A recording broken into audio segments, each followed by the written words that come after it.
Okay. So, what's up sa inyo mga ka-vloggers? At saka, halos 3 weeks tayo walang, 2 weeks, 2 to 3 weeks tayo walang vlog. At ngayon lang tayo nakapag daily update muna this weekend.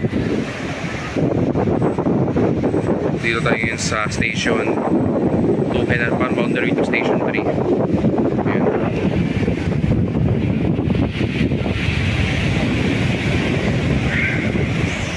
Sunset. Pero wala ngayon paraw. Nagsiuwian. Suwian na. Kasi malakas yung hangin. Ayan yung paraw. Diyan na. So lalakad muna tayo papuntang station 3.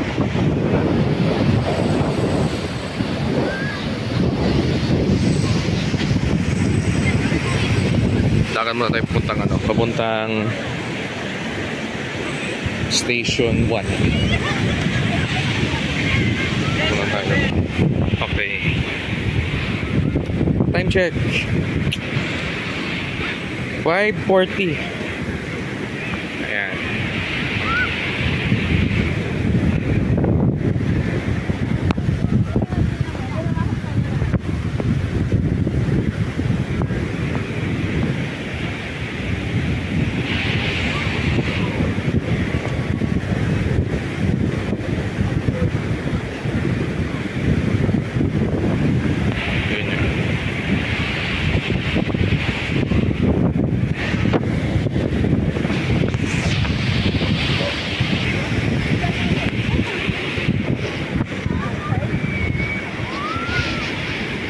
Going on the walk. At saka nanonotice nyo pala about sa mga puno nga to, yung mga kahoy na nakakalat.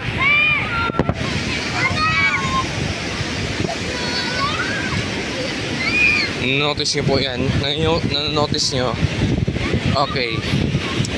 So wag niyo po itong batikosin na naman. Okay, papaliwanag ko po to.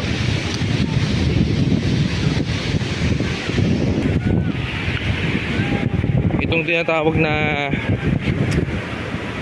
mga kahoy na yan, galing yan sa dagat.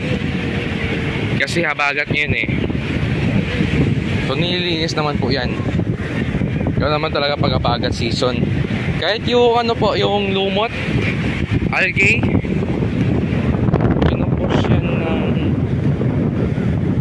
pinupush yan ni apagat ng hangin, which is southwest. Kaya ganyan.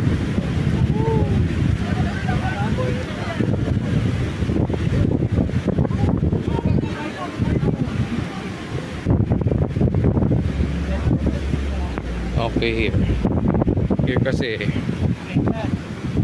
dito na side. Dito sa side na to, yan nilinisin nila muna, lilinisin yan nila, aalisin yan nila yung mga kalat na yan.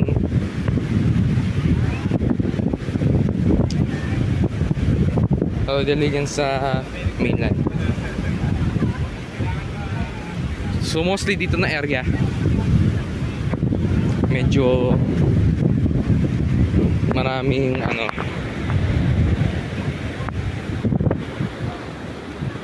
mga kahoy-kahoy na yan.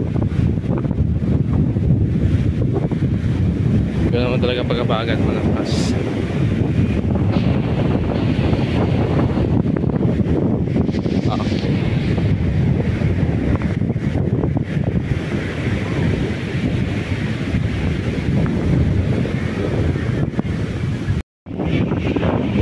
Okay, dito muna tayo.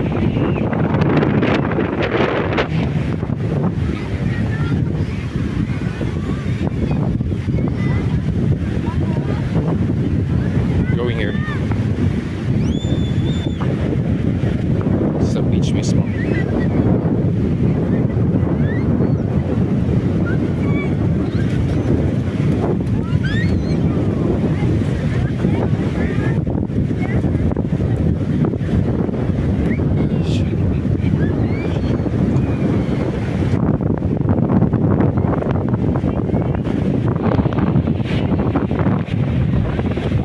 saka sa mga gusto pa na mag water activities, if nandito kayo sa Boracay, wala pa kayong contact or gusto nyo ng best service saka affordable, meron din kaming airport transfer, less hassle yan, less hassle airport transfer. Just send requirements and kami naman ba ng process po dyan, and ready to go, diretso na sa bangka. And yan po.